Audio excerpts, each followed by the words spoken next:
Good evening to all of you. Welcome to Sachdeva online classes. बच्चों, अभी हमने chapter 3 start किया था 12th की एनसीईआरटी का ह्यूमन रिप्रोडक्शन।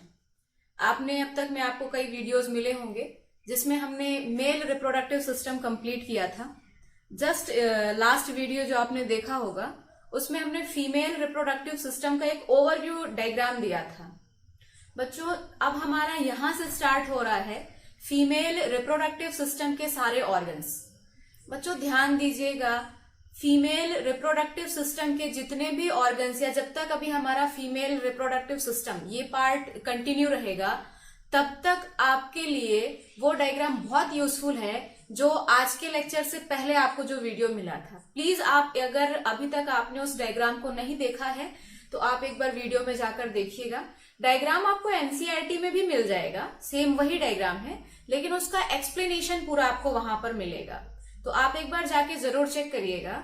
बच्चों, ये बहुत जरूरी है डायग्राम, क्योंकि आज के लेक्चर में वो डायग्राम हमारा मिसिंग है। अभी यहाँ पर मैं आपको शो नहीं कर रही हूँ, तो मैं आपको ये मान के पढ़ा रही हूँ कि आपने लास्ट लेक्चर देखा हुआ है हमारा, क्योंकि लास्ट वीडियो के बेसिस पर ही हम आपको सारी बातें एक्सप्लेन कर पाएंगे। अगर नहीं देखा है तो अभी आप सामने करंट के लिए एनसीईआरटी भी रख सकते हैं। एनसीईआरटी में जो फीमेल रिप्रोडक्टिव सिस्टम का जो डायग्राम बना हुआ है आप एक बार वहां से देखिए और फिर इसको कंटिन्यू करिए, ठीक है। तो फीमेल रिप्रोडक्टिव सिस्टम में कौन कौन से ऑर्गन्स हैं? बच्चों, हमने ऑर्गन्स की एक लिस्ट लास्ट लेक्चर में भी बनाई थी, यहां पर मैंने थोड़ा सा एक बार वापस से लिख दिया है। फीमेल रिप्रोडक्टिव सिस्टम में क्या क्या आएगा? देखिए, सिस्टम का मतलब क्या होता है, कई बार हो चुका, अब तो ये हमारा पुराना डायलॉग है। सिस्टम का मतलब क्या है? Group of organs. कौन कौन से ऑर्गन्स हैं? तो कई ऑर्गन्स का ग्रुप सिस्टम है। अब यहां पर क्या क्या ऑर्गन है? तो ऑर्गन है ओवरी, 1 पेयर ओवरी। जैसे मेल में बहुत सारे ऑर्गन थे बट टेस्टिस को आपने प्राइमरी ऑर्गन कंसीडर किया था, बिल्कुल वैसे ही यहां पर बच्चों फीमेल में ओवरी के अलावा, 1 पेयर ओवरी के अलावा और भी कई स्ट्रक्चर्स हैं, कई ऑर्गन्स हैं, लेकिन 1 पेयर जो ओवरीज हैं इनको हम प्राइमरी ऑर्गन्स कंसीडर करेंगे। क्यों?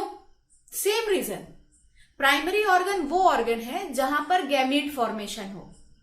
दैट मीन्स यहां फीमेल में जिस ऑर्गन में ओवम बनेगा वो प्राइमरी ऑर्गन।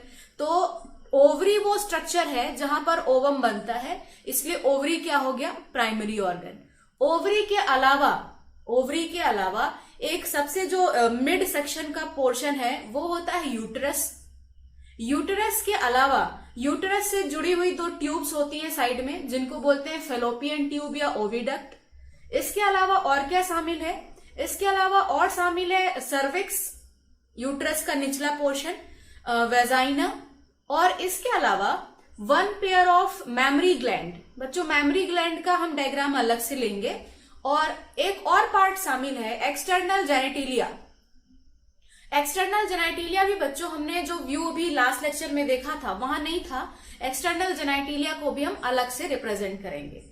इनके अलावा जैसे मेल रिप्रोडक्टिव सिस्टम पढ़ते समय आपने 3 ग्लैंड्स पढ़ी थी, बिल्कुल वैसे ही यहां पर भी कुछ ग्लैंड्स हैं जिन्हें हम नाम देंगे रिप्रोडक्टिव ग्लैंड्स। तो मैंने एक बार इन सारे ऑर्गन की लिस्ट यहां पर लिखी हुई है। आइए देखते हैं कौन कौन से ऑर्गन हैं। अब ये सारे ऑर्गन एक एक करके हमें पढ़ने हैं, ठीक है। एक एक करके सारे ऑर्गन्स पढ़ेंगे, देन उसके बाद ओवरी का डिटेल पढ़ेंगे, क्योंकि ओवरी सबसे प्राइमरी ऑर्गन है, तो ओवरी का डिटेल पढ़ेंगे। ओवरी के अंदर ओवम फॉर्मेशन कैसे होता है ये पढ़ना है। ये सारी बातें हमारे आगे के टॉपिक्स होंगे। आइए देखते हैं कौन कौन से स्ट्रक्चर्स हैं। तो हेडिंग है हमारी फीमेल रिप्रोडक्टिव सिस्टम। अब फीमेल रिप्रोडक्टिव सिस्टम में कौन कौन से स्ट्रक्चर हैं? तो पहला है 1 पेयर ऑफ ओवरी, जो कि है primary organ. 1 pair of ovary primary organ. इसके अलावा 1 पेयर ऑफ ओविडक्ट, या उसी को बोलते हैं फेलोपियन ट्यूब। नेक्स्ट ऑर्गन है यूटरस, अगला ऑर्गन है cervix, next is vagina, next is external genitalia, next is reproductive gland, or means reproductive gland, और अगला है मैमरी ग्लैंड।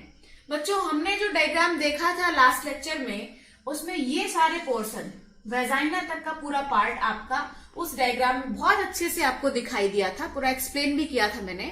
और ये जो एक्सटर्नल जेनेटिलिया है ये पार्ट हम अलग से ड्रॉ करेंगे, मेमरी ग्लैंड को भी हम अलग से ड्रॉ करेंगे, और रिप्रोडक्टिव ग्लैंड्स के केवल हम नाम पढ़ाएंगे आपको। तो आई होप कि आप समझ पा रहे हैं कि फीमेल रिप्रोडक्टिव सिस्टम में हमें पढ़ना कैसे है। सबसे जरूरी बात है कि पढ़ने का सीक्वेंस हमारा क्या होगा, ठीक है। अब सबसे पहले यहाँ पर ओवरी का डिटेल अभी मैं आज आपको नहीं दे रही हूँ, अभी मैं यूटेरस और फेलोपियन ट्यूब इनके बारे में डिटेल दूंगी। ओवरी का डिटेल अपने आप में बहुत बड़ा है। ओवरी का इंटरनल स्ट्रक्चर कैसा है, फिर ओवरी के अंदर गैमीट फॉर्मेशन कैसे हो रहा है, ओवरी के अंदर हार्मोनल कंट्रोल क्या क्या चलते हैं, वो पूरा इतना डिटेल अभी आज नहीं है। जस्ट अभी मैंने ओवरी का थोड़ा सा व्यू दिया है। तो बच्चों जब हम बात करेंगे ओवरी की, तो ओवरी का ओरिजिन आप बताएंगे मीजोडर्म से। एक सिंपल सी लाइन आप ध्यान रखिएगा बच्चों, गोनेट्स की ओरिजिन पूछे, गोनेट्स मींस रिप्रोडक्टिव स्ट्रक्चर्स की ओरिजिन पूछे, तो गोनेट्स की ओरिजिन को आप बताएंगे कि that all the gonads either in male और in female are originated from where, originated from mesoderm. Embryonic condition में जो लेयर बनती है जर्म लेयर मीजोडर्म, उससे बनेगा ओवरी। अब ओवरी को प्राइमरी ऑर्गन कहेंगे क्योंकि oogenesis ओवम फॉर्मेशन होता है यहाँ पर। अच्छा, अगर आप ओवरी की पोजीशन बताएंगे तो ओवरी की पोजीशन होती है बच्चों, जो यूटेरस होता है, डायग्राम आपको याद होना चाहिए, जो यूटेरस होता है, यूटेरस से साइड में, यूटेरस के दोनों तरफ एक एक ओवरी जुड़ी होती हैं। यूटेरस के दोनों तरफ एक एक ओवरी जुड़ी होती हैं, और इस एकदम कैविटी, कौन सी कैविटी में आता है ओवरी, तो इसको बच्चों बोलते हैं कि ओवरी पैल्विक कैविटी में। पैल्विक कैविटी मतलब एब्डोमिनल कैविटी का सबसे निचला जो नैरो पोर्शन है, पेल्विक बोन्स के बीच का जो कैविटी है, उसको बोलते हैं पैल्विक कैविटी। तो पैल्विक कैविटी में ओवरी है, और ये जो ओवरी है, ओवरी को सपोर्ट देने के लिए, ओवरी को होल्ड करने के लिए बच्चों, ओवरी को सपोर्ट देने के लिए कुछ लिगामेंट्स जुड़े होते हैं, कुछ लिगामेंट्स होते हैं जो ओवरी को सपोर्ट देते हैं। अभी ओवरी का इंटरनल स्ट्रक्चर क्या है, शेप कैसा है, वो सारी बातें अभी हम डिस्कस नहीं कर रहे हैं, ठीक है। तो आइए देखिए, मैंने यही सारी बातें इधर लिखी हैं कि ओवरी प्राइमरी ऑर्गन, ये तो हो गया था। ओवरी की ओरिजिन लिखा है मैंने यहाँ बच्चों कि मीजोडर्मल इन ओरिजिन। ओवरी की ओरिजिन कहां से हो रही है, मीजोडर्म से। ओवरी में गैमेटोजेनेसिस होता है, मींस गैमेट फॉर्मेशन, या कि oogenesis होता है ओवरी के अंदर। अगला पॉइंट है कि इसकी पोजीशन क्या है, तो लिखा है located in each side of uterus. Uterus के दोनों तरफ एक एक साइड में एक एक ओवरी होती है। कौन सी कैविटी में है, वर्ड याद रखिएगा, पेल्विक कैविटी में। पेल्विक कैविटी में है ओवरी। तो ये हुआ ओवरी का एक थोड़ा सा इंट्रोडक्शन। इंटरनल स्ट्रक्चर की डिटेल की बात हम आगे करेंगे। अच्छा, ओवरी हमारा अभी शॉर्ट व्यू में ओवरी कंप्लीट हुआ। ओवरी के बाद अगला ऑर्गन अभी हम ले रहे हैं, नेक्स्ट ऑर्गन है हमारा यूटेरस। बच्चों यूटेरस आपने याद होगा, हमने डायग्राम कुछ ऐसा बनाया था, इधर फेलोपियन ट्यूब थी और ये ऐसा डायग्राम था हमारा। आपको याद होगा इस पूरे स्ट्रक्चर को, जो ये स्ट्रक्चर का जो ये मेन बैग लाइक पोर्शन है, जो मेन बड़ा सा पार्ट है, यही है यूटेरस। यूटेरस का ये हिस्सा जो ये ऊपर का ऐसे डोम शेप, डोम मीन्स ऐसे उभार लिए हुए, ऐसे उभरा हुआ जो पोर्शन है, उसे हमने नाम दिया था फंडस।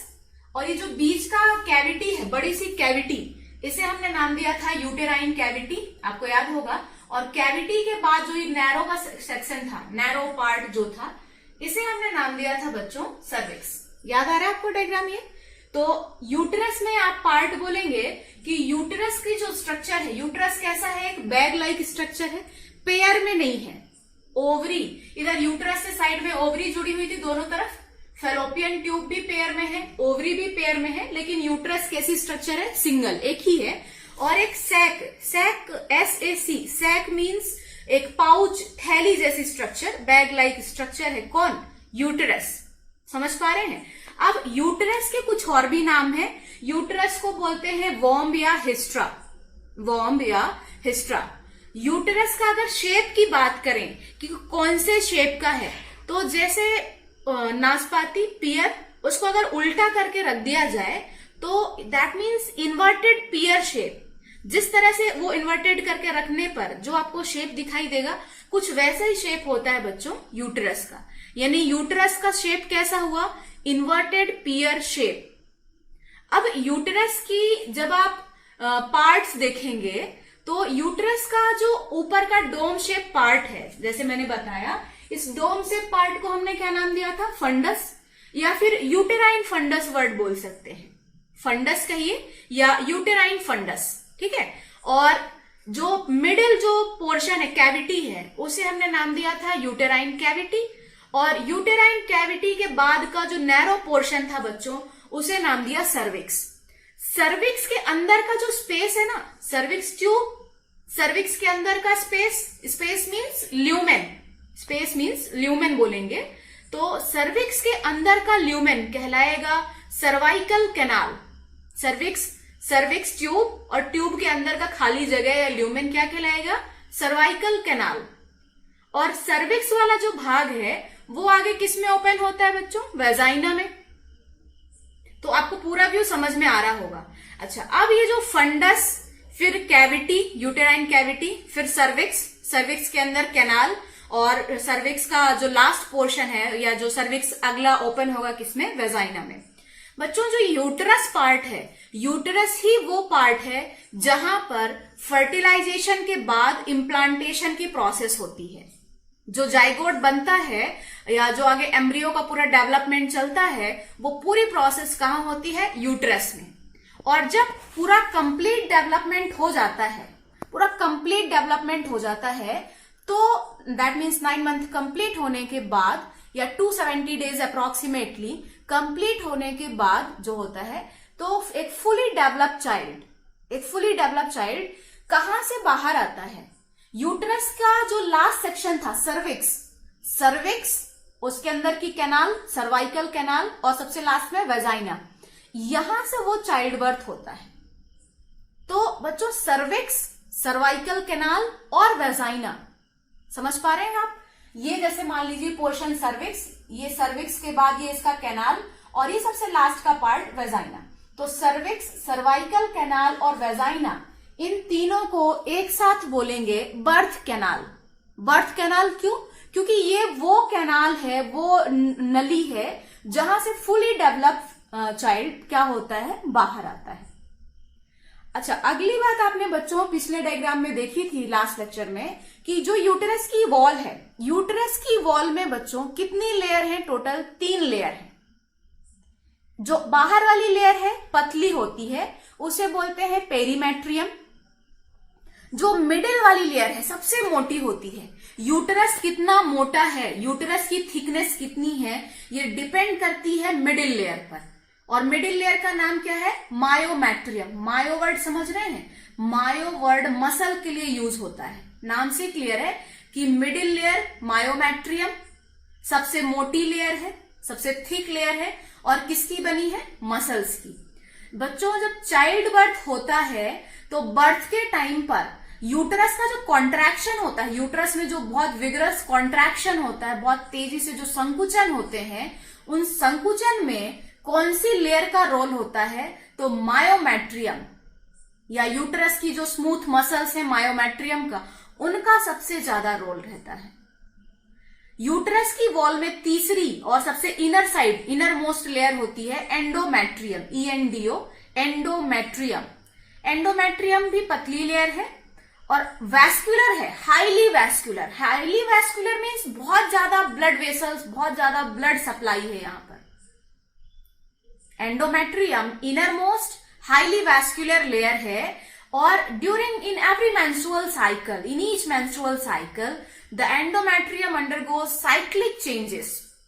मेंस्ट्रुअल साइकिल के दौरान एंडोमेट्रियम में साइक्लिक चेंजेस होते हैं। कैसे चेंजेस होते हैं, हार्मोन लेवल आप देखेंगे आगे, मेंस्ट्रुअल साइकिल हमारा अगला एक अलग से पार्ट हम लेंगे, पर अभी थोड़ा सा देख लीजिए कि एंडोमेट्रियम जो पार्ट है बच्चों, एंडोमेट्रियम लगातार हार्मोनल लेवल बढ़ने और घटने के साथ एंडोमेट्रियम कभी टूटता है और फिर कभी वापस से रिपेयर हो जाता है। ये साइक्लिक चेंजेस चलते हैं, टूटना और बनना, डिजेनरेशन एंड रिपेयरिंग।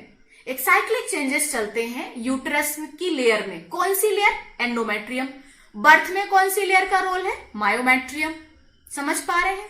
अब यही सब कुछ जो मैंने भी आपको ओरली एक्सप्लेन किया, वही सारी बातें मैंने यहाँ पर लिखी हुई हैं। तो आइए एक बार देखते हैं क्या क्या लिखा गया है। यूट्रस, यूट्रस या उसका एक और नाम है ऑब्लिक करके लिखा गया है वॉर्म, या एक और भी नाम है हिस्ट्रा। तो यूट्रस के नाम है, यूट्रस के अलावा वॉर्म और हिस्ट्रा, ये नाम आपको एनसीईआरटी में भी मिलेगा। हिस्ट्रा वर्ड मेंशन नहीं किया गया है, लेकिन आप ध्यान रखिएगा यूट्रस, वॉर्म या हिस्ट्रा। शेप कैसा होता है इसका? शेप होता है इन्वर्टेड पियर शेप, इन्वर्टेड पियर शेप, उल्टे रखे नाशपाती जैसा इसका शेप है। सिंगल है, कोई पेयर में नहीं है। सैक या बैग लाइक स्ट्रक्चर है। नेक्स्ट पॉइंट, यूट्रस का जो ऊपरी पार्ट है, आप यहाँ डायग्राम में थोड़ा सा मैंने बनाया है, ऊपरी पार्ट जो है अपर डोम शेप, डोम मीन्स ऐसे उभार लिए हुए जो पार्ट है उसको बोलेंगे fundus. Upper dome shape part is fundus. Mid broad part, जो बीच का चौड़ा भाग है, उसे बोलेंगे uterine cavity, is uterine cavity. And uterus का जो ये कैविटी है फर्दर कहां ओपन होता है? सर्विक्स में। तो लिखा हुआ है, नेक्स्ट पॉइंट है हमारा, uterus opens into narrow tubular part. Uterus एक नैरो ट्यूब में ओपन होगा, जिसे क्या बोलेंगे? Which is called cervix. और सर्विक्स की cavity, the cervix cavity is called cervical canal. Is that clear? Now cervix opens into vagina. Cervix जो है वो फर्दर आगे कहां ओपन होगा? वेजाइना में। तो आप समझ सकते हैं सर्विक्स, सर्विक्स के अंदर का ल्यूमेन सर्वाइकल कैनाल, और फिर सबसे लास्ट में वेजाइना। तो सर्विक्स प्लस उसकी ल्यूमेन, ध्यान से देखिएगा इस पॉइंट को, सर्विक्स प्लस उसके अंदर का lumen, that means cervix canal या सर्वाइकल कैनाल, प्लस वेजाइना, इन तीनों को मिलाकर एक साथ बोलते हैं बर्थ कैनाल। इन तीनों को एक साथ बोलेंगे बर्थ कैनाल, क्योंकि चाइल्ड बर्थ जो होता है वो इसी कैनाल से चाइल्ड बाहर आता है। अगला पॉइंट है बच्चों कि यूट्रस वॉल हैज 3 लेयर।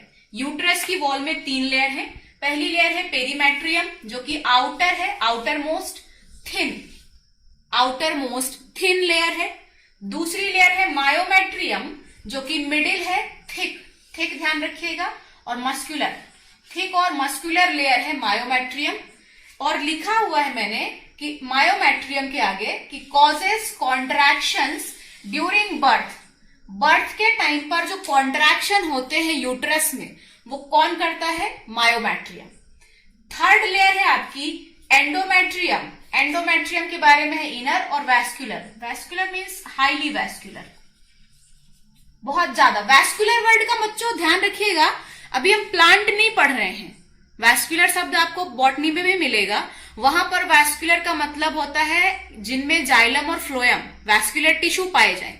पर अगर ह्यूमन बॉडी या एनिमल्स में अगर वैस्कुलर वर्ड यूज हो रहा है, तो वैस्कुलर का मतलब जहां पर ब्लड वेसल्स ज्यादा हो या जहां पर ब्लड सप्लाई ज्यादा हो। ध्यान रखिएगा, यहां पर वैस्कुलर कहने का मतलब है कि ब्लड सप्लाई या ब्लड वेसल्स या आर्टरीज एंड वेन्स ज्यादा हैं, इसलिए एंडोमेट्रियम इनर है और हाईली वैस्कुलर लेयर है। एक खास पॉइंट एंडोमेट्रियम में, cyclic changes occurs during menstruation. Menstruation के समय या मेंस्ट्रुएशन की पूरी जो साइकिल होती है उसमें इस लेयर में साइक्लिक चेंजेस होते हैं। कैसे चेंजेस होते हैं, क्या चेंजेस होते हैं, कौन से हार्मोन का रोल है, वो हमारा अगला एक पोर्शन अलग से रहेगा जिसमें हम पढ़ेंगे मेंस्ट्रुअल साइकिल। ठीक है, तो ये आपको यूट्रस का पूरा एक डिटेल्ड एक्सप्लेनेशन था। ओवरी का डिटेल नहीं है, ओवरी का जस्ट एक इंट्रो था। और तो हमारा फीमेल रिप्रोडक्टिव सिस्टम में ओवरी, खैर ये भी इंट्रो कंप्लीट हुआ और यूट्रस कंप्लीट हुआ। सर्विक्स पार्ट भी आपका कंप्लीट हो गया यहीं पर, यूट्रस के साथ साथ ही सर्विक्स भी कंप्लीट है ऑलमोस्ट। सर्विक्स के अलावा वेजाइना का भी इतना ही रोल है जितना भी बताया गया कि सर्वाइकल कैनाल, सर्विक्स और वेजाइना बर्थ कैनाल बनाते हैं। तो ये पोर्शन हमारे कंप्लीट है। अब हमें आगे पढ़ना है ओविडक्ट, ओविडक्ट या फेलोपियन ट्यूब। ओके, तो आगे कंटिन्यू करेंगे। तो यूट्रस के बाद बच्चों नेक्स्ट पार्ट है हमारा फेलोपियन ट्यूब। मैं एक बार आपको एक्सप्लेन करती हूँ, यहाँ लिखा हुआ भी है। फेलोपियन ट्यूब को आप एक और नाम से जानते हैं, ओविडक्ट।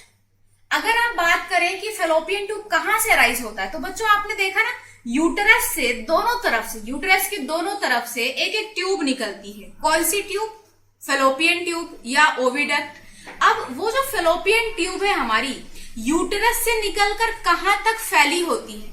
यूटेरस से निकलकर ऑलमोस्ट ओवरी के पास तक जाती है। पूरी ट्यूब का यूटेरस से निकलती है और कहां तक फैली होती है? ओवरी तक फैली हुई होती है।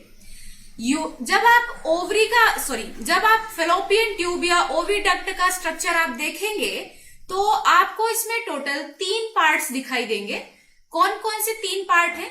एक पार्ट है इन्फंडिबुलम, दूसरा पार्ट है एम्पुला और तीसरा पार्ट है इस्थमस। बच्चों, ट्यूब का ओविडक्ट या फेलोपियन ट्यूब जो है उसका वो भाग जो ओवरी की तरफ होता है, ओवरी के पास होता है या ओवरी के पास में है, उसको बोलते हैं इन्फंडिबुलम। इन्फंडिबुलम के आगे का जो भाग है, बीच का जो भाग है, तो थोड़ा सा ट्यूब का आप ध्यान रखिएगा, ये जो ओविडक्ट है ना, इस ट्यूब का डायमीटर पूरा एक जैसा नहीं है, पूरा एक बराबर डायमीटर हर जगह नहीं है। जो पार्ट ओवरी की तरफ है वो इन्फंडिबुलम, और इन्फंडिबुलम आगे किसमें ओपन होती है? जो बीच का भाग है थोड़ा चौड़ा होता है, थोड़ा वाइडर होता है, ब्रॉड होता है, उस पार्ट को बोलते हैं एम्पुला। और एम्पुला आगे जो लास्ट पार्ट है, नली का जो अंतिम भाग है जो कि यूटेरस से जुड़ा होता है, उसे बोलते हैं इस्थमस। यानी कि 3 भाग, ओवरी की तरफ जो है, ओवरी के पास है वो इन्फंडिबुलम, इन्फंडिबुलम से आगे जो बीच का भाग है एम्पुला। एम्पुला की पहचान क्या है? थोड़ा सा डायमीटर में थोड़ा ज्यादा चौड़ा रहेगा, और जो भाग यूटेरस की तरफ है या जो यूटेरस के क्लोज में है उसे बोलेंगे इस्थमस। ओविडक्ट का अप्रोक्सीमेटली अगर आप डिफाइन करें, लगभग 10 से 12 सेंटीमीटर लंबी एक ट्यूब है, 10 to 12 सेंटीमीटर लंबी एक नली है ओविडक्ट। अब एक एक पार्ट को हम जब डिस्क्राइब करेंगे, सबसे खास पार्ट है इन्फंडिबुलम, फनल शेप की होती है। फनल आप समझ रहे होंगे, केमिस्ट्री लैब में भी देखा होगा आपने, घरों में देखा होगा, किसी भी चीज को डालने के लिए फनल यूज करते हैं। तो फनल शेप का पार्ट है हमारा इन्फंडिबुलम, और उस इन्फंडिबुलम से फिंगर लाइक, उंगली जैसे कुछ उभार जुड़े होते हैं जिन्हें बोलते हैं फिम्ब्री। बहुत इंपॉर्टेंट काम है बच्चों फिम्ब्री का। क्या आप जानते हैं? इन्फंडिबुलम ओवरी के पास में है, और इन्फंडिबुलम से भी आगे कौन जुड़ा है? फिम्ब्री। मतलब फिम्ब्री ओवरी के बहुत पास हुआ। अब ओवरी में क्या बनता है बच्चों? ओवरी में ओवम बनता है। ओवम बनने के बाद ओवरी से ओवम का रिलीज होना, ओवरी से ओवम या फीमेल गैमीट का बाहर निकलना, ये कहलाता है ओव्यूलेशन। समझ पा रहे हैं? Ovulation is the releasing of ovum from the ovary. Ovary से ओवम का रिलीज होना ओव्यूलेशन। अब जब ओवरी से ओवम बाहर होगा या कि ओव्यूलेशन होगा, तो ओव्यूलेशन के बाद ओवम कहाँ आएगा? ओवरी से तो बाहर आया, कौन लेगा भाई, कहाँ गया? तो उसको कौन कैच करेगा? फिम्ब्री। ये जो फिम्ब्री होते हैं ओवरी के बहुत ही क्लोज हैं। जैसे ही ओवम बाहर आएगा ओवरी से, वैसे ही फिम्ब्री ओवम को कैच कर लेंगे, ओवम को पकड़ लेंगे। पकड़ के कहां ले जाएंगे? रखेंगे नहीं, पकड़ के कहां ले जाएंगे? फिम्ब्री किससे जुड़ा है? इन्फंडिबुलम से। तो ओवम को कहां पहुंचा देंगे? इन्फंडिबुलम। इन्फंडिबुलम किसमें ओपन होता है या किसमें कंटिन्यू है? एम्पुला में। तो ओवम कहां चला गया? एम्पुला, जो कि बीच का भाग है। फिर एम्पुला किससे जुड़ा हुआ है? एम्पुला के आगे कौन है? इस्थमस। तो ओवम कहां चला जाएगा? इस्थमस। अब सबसे इंपॉर्टेंट बात बच्चों कि यहां तक ओवम पहुंचा, यानी ऑलमोस्ट कि एकदम से इस्थमस नहीं बोल सकते, एम्पुला और इस्थमस के जंक्शन, ये एम्पुला ये इस्थमस, एम्पुला और इस्थमस के जंक्शन पर ओवम पहुंचा है। अब ये ओवम का क्या फ्यूचर है?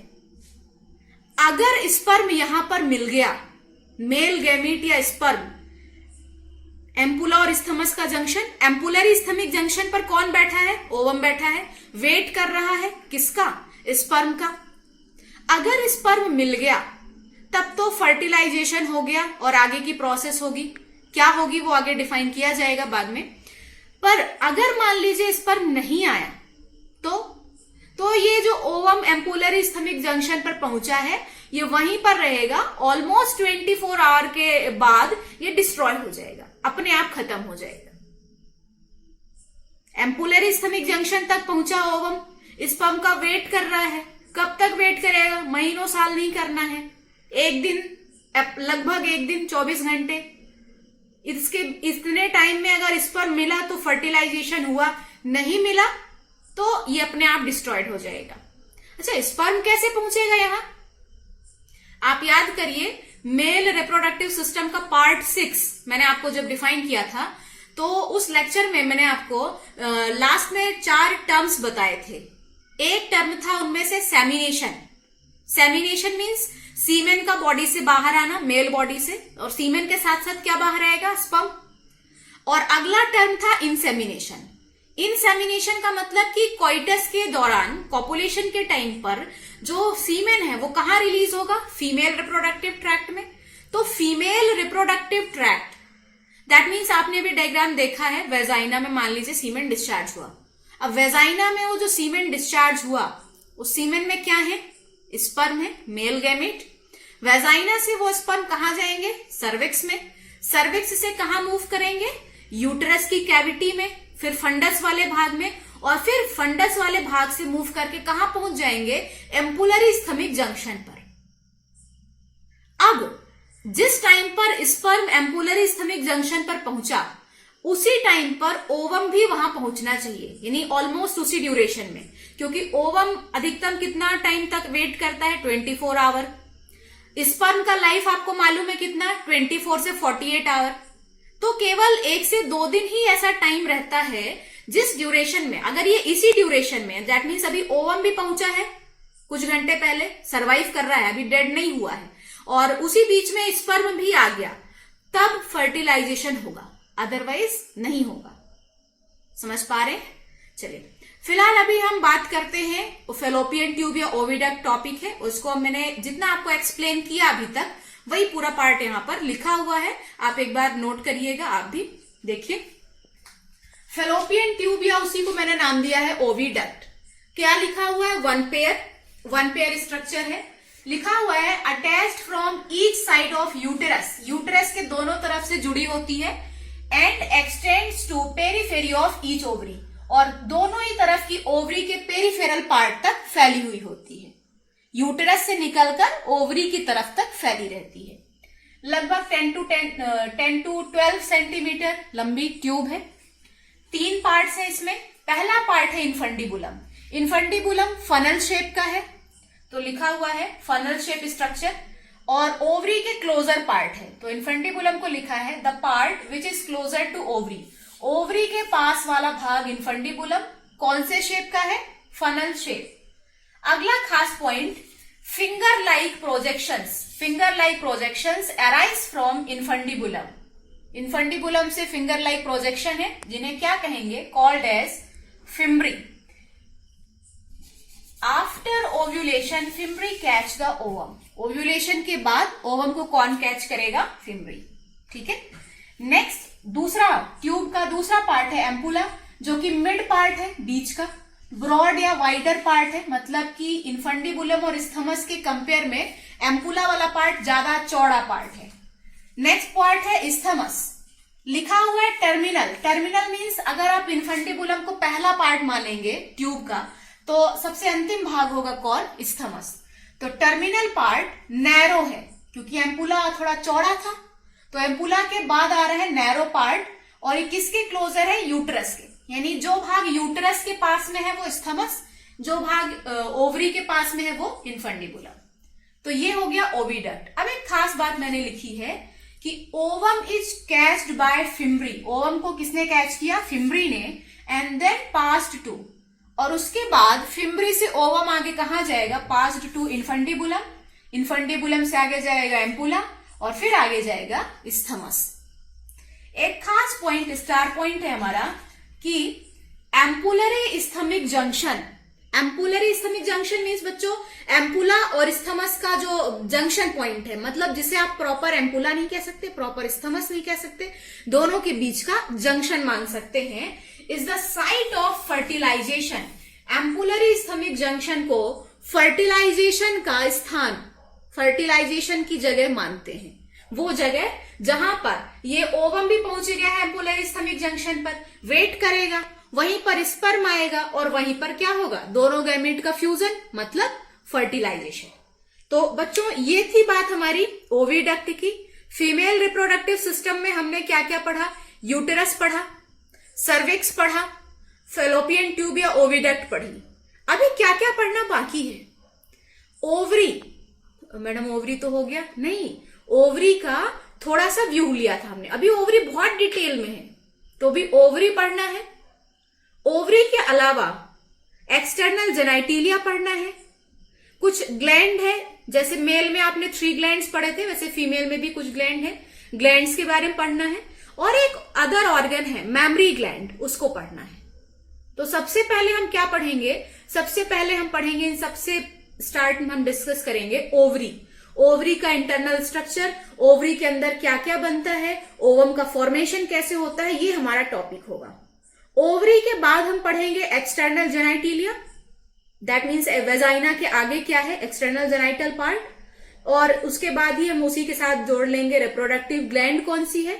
और फिर लास्ट में एक अलग सा टॉपिक लेंगे हम, मैमरी ग्लैंड। ये सब होने के बाद फीमेल में एक और पार्ट पढ़ना है, मेंस्ट्रुअल साइकिल। यहां तक जब बच्चों हमारा हो जाएगा तब मान के चलिएगा कि फीमेल रिप्रोडक्टिव सिस्टम कंप्लीट है। और हम चैप्टर के तीसरे हिस्से में मूव ऑन करेंगे, जो कि होगा फर्टिलाइजेशन और उसके बाद की कहानी। ठीक है, तब तक बच्चों आप एक बार एनसीईआरटी व्यू जरूर लीजिए, एनसीईआरटी प्लस आपको यहां पर जो भी दिया जा रहा है।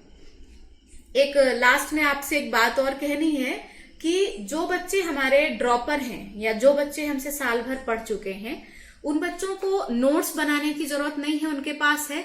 आपको जस्ट एक रिवीजन करना है। आपने चैप्टर का ओवरव्यू रिव्यू कर लिया है, अब आपको बीच बीच में आपको अल्टरनेटिव वे में ये लेक्चर्स मिलते हैं, तो आप उनको एक बार रिकॉल करिए। यहां से लेक्चर से आप उसको कनेक्ट कर लीजिए। जस्ट आप सुनते सुनते भी मतलब पढ़ते पढ़ते हैं, साथ में वीडियोस आपने चालू कर लिए, देख लिए। अगर पर्टिकुलरली स्पेशली किसी पार्ट में डाउट था तो वो यहाँ क्लियर हो जाएगा। लेकिन जो बच्चे अभी हमारे 12th में गए हैं, जो भी फर्स्ट टाइम पढ़ रहे हैं, बच्चों आपके लिए ही मैं ये सारी बातें एक एक लाइन लिखती हूं। तो आप इस वीडियो को देखना बस नहीं है, आपको वीडियो को देखने के साथ साथ आप कॉपी लीजिए, एक नोट्स बनाने की कोशिश करिए।